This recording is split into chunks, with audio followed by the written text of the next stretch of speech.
अब्दुल फ़ाखिर ज़ैनुल आबिदीन अब्दुल कलाम यानी APJ अब्दुल कलाम मुल्क के साबिक़ सदर जमहूरिया की आज बरसी है।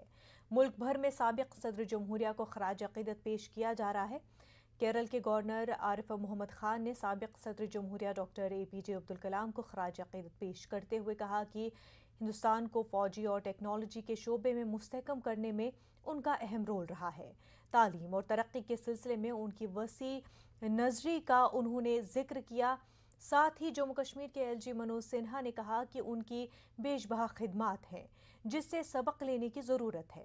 वाज़ेह है कि मारूफ और जौहरी साइंसदान APJ अब्दुल कलाम 15 अक्टूबर 1931 को रियासत तमिलनाडु में पैदा हुए और 27 जुलाई 2015 को दिल का दौरा पड़ने से उनका इंतकाल हुआ।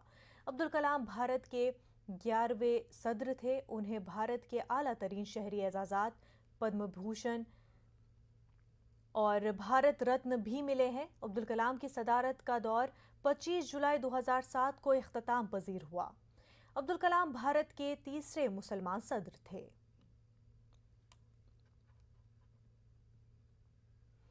जम्मू कश्मीर के LG मनोज सिन्हा ने ट्वीट किया है। ट्वीट में लिखते हैं, साबिक़ सदर जमहूरिया को उन्होंने याद किया। वो सादगी और इल्म के एक मुज़हिर थे।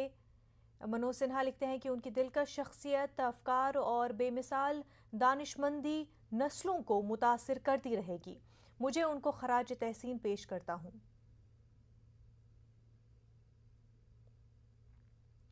वहीं केरल के गवर्नर आरिफ मोहम्मद खान ने ट्वीट किया है, साबिक़ सदर जमहूरिया APJ अब्दुल कलाम की बरसी पर उन्हें याद किया। हिंदुस्तान को फ़ौजी और टेक्नोलॉजी के शोबे में मुस्तहकम करने का उनका अहम रोल रहा है। वो लिखते हैं, तालीम और तरक्की के सिलसिले में उनकी वसी नज़री का जिक्र भी उन्होंने अपने ट्वीट में किया।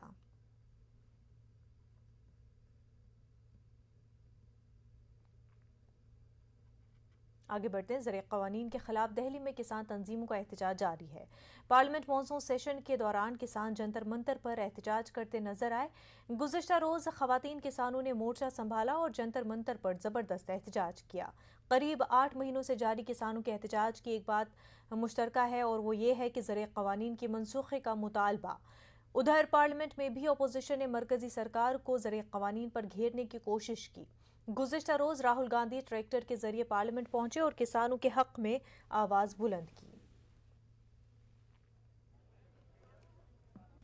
राहुल गांधी जी को गांव गरीब किसान के बारे में न तो कोई अनुभव है न ही कोई दर्द है। अपने राजनीतिक वर्चस्व को बनाने की असफल कोशिश में दिन प्रतिदिन झूठ बोलने के वो आदी हो गए। भारतीय जनता पार्टी, भारत सरकार और प्रधानमंत्री नरेंद्र मोदी जी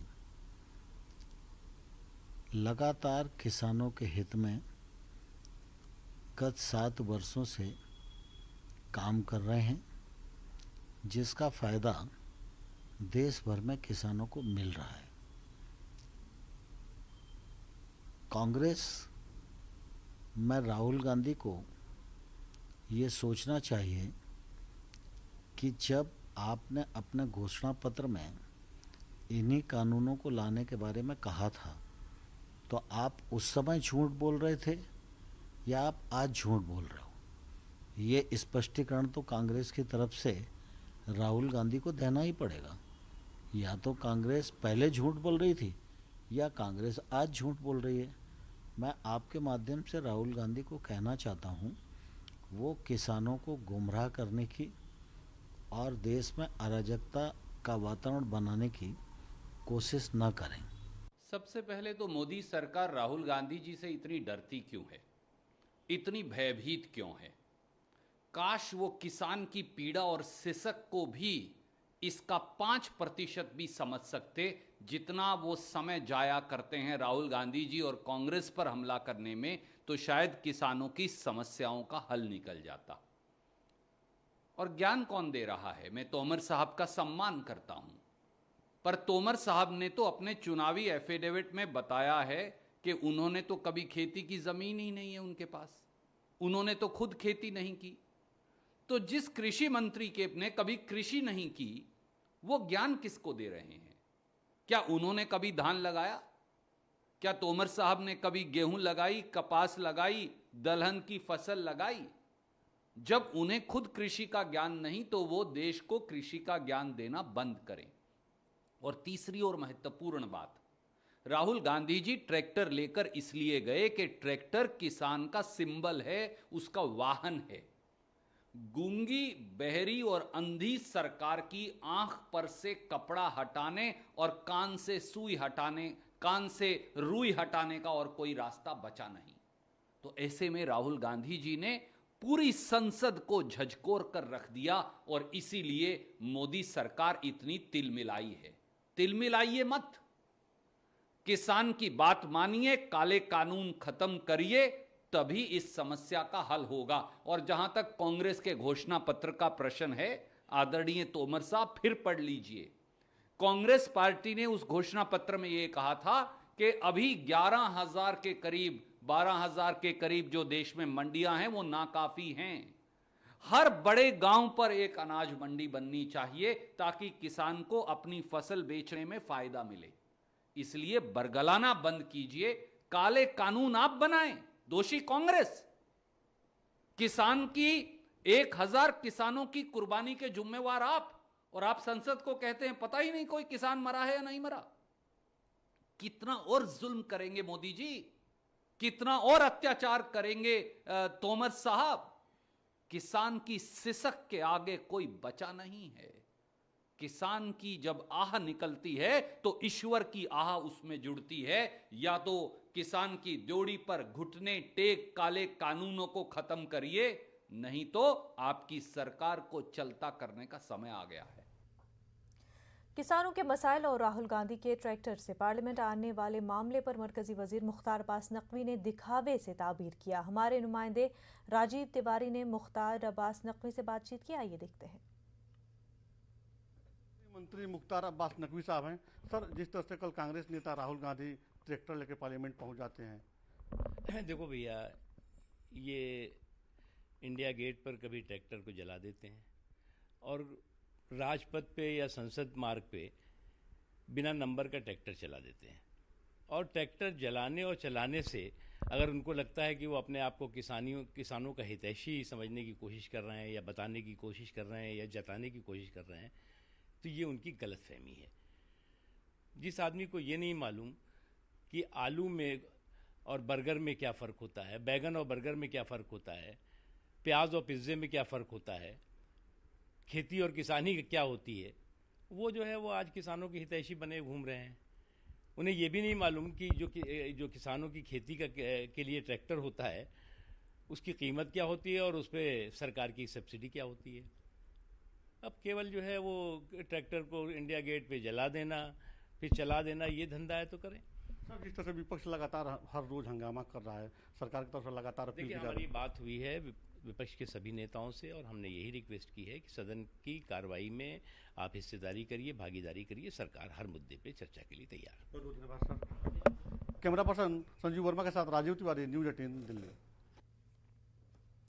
किसानों के मसाइल को लेकर पार्लियामेंट के बाहर शिरोमणि अकाली दल के एमपीज ने एहतजाज किया। इस दौरान शिरोमणि अकाली दल के एमपीज ने सियाह कवानीन को वापस लेने का मुतालबा भी किया। एहतजाजी शिरोमणि अकाली दल के एमपीज ने मोदी हुकूमत को किसान मुखालिफ करार दिया। ये कि सरकार के बहाने हैं। पूरे बजट सेशन से शुरू होकर आज तक, आज 7वां दिन है जब से यह सदन बैठा है और 7 दिन लगातार हर रोज मैं एडजॉर्नमेंट नोटिस दे रही हूं कि आप बाकी बातें बंद करके जो 550 किसान मर गए, रोज मर रहे हैं, आप पहले उस पर चर्चा करिए। किसानों के ये जो हालात पैदा हुए हैं, जहां हमारे पूरे राज्य में ऐसी स्थिति पैदा हो गई है कि डिस्टेबलाइज एक राज्य को कर रहे हैं और एक से दूसरे से तीसरे गाली गलौज पे उतर आए हैं। झूठे जवाब देके बोलते हैं कि कोई मरा ही नहीं है किसान आंदोलन में। सो ये झूठ बोल रहे हैं। जो इन्होंने चर्चा करनी होती तो एडजॉर्नमेंट मोशन एक्सेप्ट क्यों नहीं करते? मैं ही नहीं, कई पार्टियां दे रही हैं। ऑल पार्टी मीटिंग में हर एक पार्टी ने उठाया था, लेकिन चर्चा ये करना देना चाहते नहीं है। नहीं तो नोटिस एक्सेप्ट करें, चर्चा बढ़ेगी और हाउस चलेगा। ये हाउस चलाना तो उनका दायित्व होता है, लेकिन ये बहानेबाजी नहीं चलेगी। आपने 8 महीने से किसानों को मीटिंग पे ऊपर मीटिंग पे बुला के उनको बहाने लगा के टाइम टपाते गए। अब वही टाइम आप यहाँ पे टपा रहे हैं। जोर जबर से आप वॉइस वोट के साथ अपना बिल पास कर रहे हैं जब पूरा हाउस ऑर्डर में नहीं है। ये शर्मनाक बात है। लोगों का करोड़ों का रोज पैसा टैक्स पेयर का नुकसान हो रहा है। ये आपने सिर्फ अपने बिल पास कराने के लिए हाउस चलाना है और डेमोक्रेसी का आपने मजाक उड़ाना है।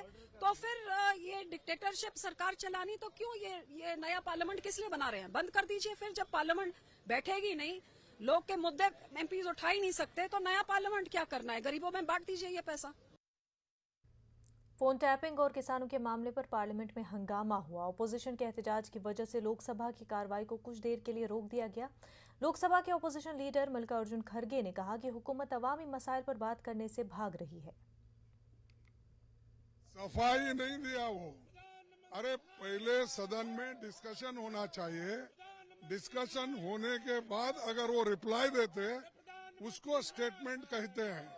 अपने आप पे जो चाहे वो बोल के चले जाना, ये कोई डेमोक्रेसी में उसकी चर्चा है?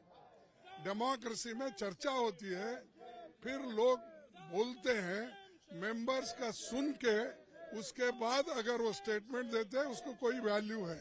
वो सब चीजों को दबाना चाहते हैं, अनडेमोक्रेटिक वे से ये चलाना चाहते हैं।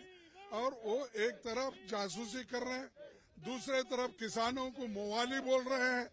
ये जो उनकी आदत है, शायद मैं समझता हूँ ये डेमोक्रेटिक्स को टिकाने की बात नहीं है, संविधान को तहत चलने की बात नहीं है।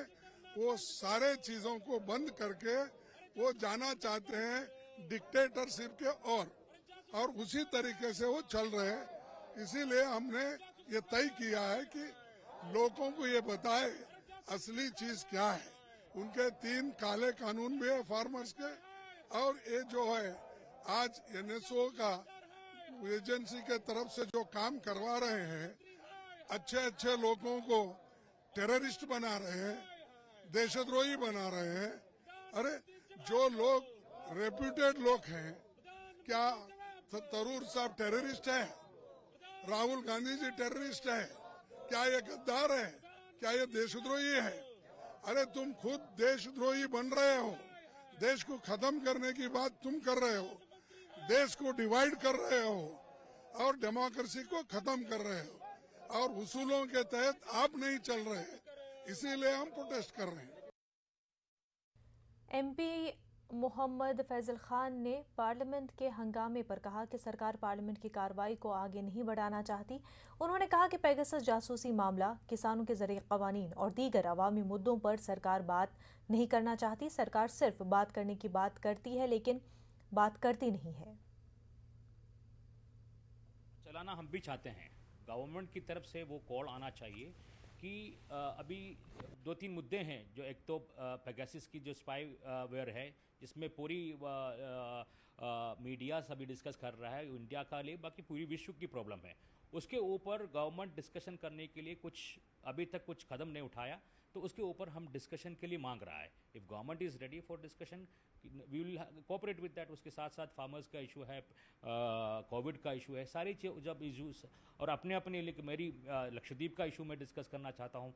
बहुत सारे इशूज़ हैं, तो गवर्नमेंट इनफैक्ट उनकी तरफ से एक कॉल आना चाहिए कि हम डिस्कशन करने के लिए, लेकिन पार्लियामेंट में बोलते हैं पार्लियामेंट मिनिस्टर हम डिस्कस करने के लिए तैयार है, लेकिन हकीकत में वो हो कि नहीं या नहीं हो रहा है, ये देखना चाहिए।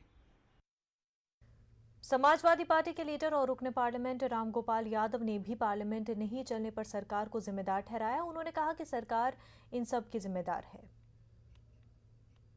उनसे बात करते हैं सर, जिस तरह से जासूसी का मामला चल रहा है, संसद का जो सत्र है वो नहीं चल पा रहा है सर। गवर्नमेंट संसद का सत्र चलाना नहीं चाहती है, वरना बात कराती, क्या दिक्कत थी? 4 घंटा बहस हो जाती, सब खत्म हो जाता। लेकिन सरकार की ओर से कहा जा रहा है कि जो मंत्री हैं उन्होंने अपना स्टेटमेंट दिया है। स्टेटमेंट और डिस्कशन में बहुत फ़र्क होता है। हम स्ट्रक्चर डिबेट चाहते हैं। स्टेटमेंट क्या होता है? उसमें हम सवाल एक पूछेंगे, एक लाइन का, बस वो स्पष्टीकरण देंगे, कुछ भी नहीं। लेकिन सरकार जब सर्वदलीय बैठक हो रहा था, उस वक्त प्रधानमंत्री ने कहा था कि विस्तृत चर्चा करने के लिए सरकार सभी मुद्दों पर तैयार है। तो जो कहते हैं सो करते कहाँ ये लोग भाई। ठीक है, बहुत धन्यवाद। कैमरा सत्यप्रकाश के साथ विनीत कुमार, न्यूज़ 18 दिल्ली। कोरोना वबा के दौरान बाहमी इमदाद और इन्हिसार का जज्बा मुस्तहकम हुआ है। मुल्क इस वबा से ब्रेक के बाद आपका खैर मकदम है। क्या सैनिटाइजर नुकसानदेह है? क्या टीके आपके डीएनए को मुतासिर करते हैं? क्या टीकाकारी आपको कोविड-19 से मुतासिर कर सकता है? क्या ये कुछ सवाल आपके ख्याल में आते हैं? खैर, अब एक जगह है जहां आपके सभी सवालों का जवाब दिया जा सकता है, और ये सब आपके फ़ोन पर। नेटवर्क 18 और फेडरल बैंक के कौमी सतह की टीकाकारी से मुतल्लिक बेदारी मुहिम के तहत कोविड-19 के खिलाफ Sanjeevani short of life Sanjeevani WhatsApp helpline शुरू की गई है। आपको बस 7977773753 पर व्हाट्सएप करना है और आपको उसी वक्त आपके सवाल का जवाब मिल जाएगा। जानकारी जिसे जांच और क्रॉस चेक किया गया है। तो आगे बढ़ें, कोविड-19 पर अपने सवालों को व्हाट्सएप करें और अपनी ज़रूरत की सभी जानकारी हासिल करें। नंबर है 7977773753।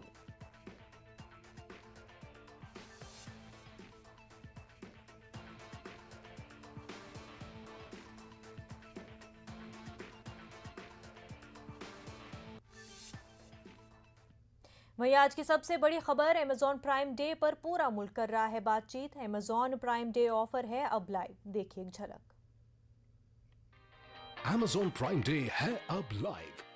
Buy great deals mobile phones, electronic items, latest appliances और डेली एसेंशियल्स पर। तो अभी लॉग ऑन करें amazon.in पर और अपनी शॉपिंग शुरू करें। शिवराज सिंह काबीना की आज मीटिंग जारी है। भोपाल मंत्रालय में अहम मीटिंग में 1 दर्जन से ज्यादा तजावीज़ को मंजूरी मिलने की उम्मीद है। काबीना मीटिंग में रियासत में ट्रेड टैक्स में इजाफा किए जाने की तजवीज़ के साथ आबकारी पॉलिसी 2020-21 में देसी शराब की तकसीम पॉलिसी को आगे बढ़ाने की तजवीज़ को भी मंजूरी मिल सकती है। इसी के साथ काबीना मीटिंग में रियासत के सरकारी अस्पतालों में 419 डेंटल डॉक्टरों की तकर्रुरी किए जाने की तजवीज़ को भी मंजूरी मिल सकती है। हमारे नुमाइंदे मेहताब आलम हमारे साथ जुड़ चुके हैं। मेहताब, मरकजी काबीना की मीटिंग जारी है, किन किन तजावीज़ को आज मंजूरी मिल सकती है? मुनज़्ज़म मीटिंग जारी है और मीटिंग जो है 1 दर्जन से ज़्यादा तजावीज़ पर गौर किया जा रहा है। और उसमें जो है मध्य प्रदेश में, क्योंकि हुकूमत की जो है कोविड के अगर 1.5 साल की बात करें तो जहाँ पर हुकूमत की माली हालत बड़ी खस्ता है, वहाँ पर मध्य प्रदेश में ट्रेड टैक्स में इजाफा करने पर गौर किया जा रहा है। इसके साथ साथ जो है आबकारी पॉलिसी जो 2020 और 21 जो है उसको कंटिन्यू करने की जो है उस पर गौर किया जा रहा है। इसी के साथ साथ जो सबसे एक अहम चीज़ है कि मध्य प्रदेश में कोरोना के कहर में हमें देखते हैं कि डॉक्टरों की बड़ी कमी थी, तो काबीना की मीटिंग में जो है जो सरकारी अस्पताल है वहाँ पर डॉक्टरों की तकर्रुरी और बिलखुसूस जो डेंटल जो हॉस्पिटल है वहाँ पर 419 डॉक्टरों की तकर्रुरी की तजवीज़ पर मुहर लगने वाली है। इस तरह से हमें देख रहे हैं कि एक बड़ी अहम मीटिंग जारी है और उम्मीद की जा रही है कि जो 1 दर्जन से करीब जो तजावीज़ है उन तजावीज़ पर जो हुकूमत की मुहर लग जाएगी। मुनज़्ज़म बिल्कुल। और वहीं मेहताब, जो डेंटल डॉक्टर्स को लेकर के कमी महसूस हो रही थी, अब अगर तजवीज़ को मंजूरी मिल जाती है तो क्या जो मुश्किलों का सामना है वो कम हो जाएगा?